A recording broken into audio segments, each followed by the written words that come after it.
In this tutorial I'm going to show you how to fix a no command screen on an LG Nexus 4 smartphone. Okay, all you need to do is to press and hold down the power button, and while holding down the power button, just tap the volume up button. And now all you need to do is just press the power button.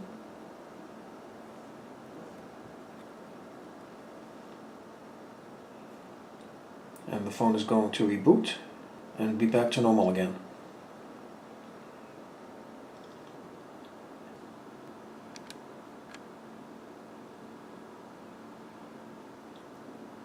So I hope you found this video useful. If you have, please show your support for this channel by subscribing. Feel free to leave comments. Please like up this video, and thank you for tuning in.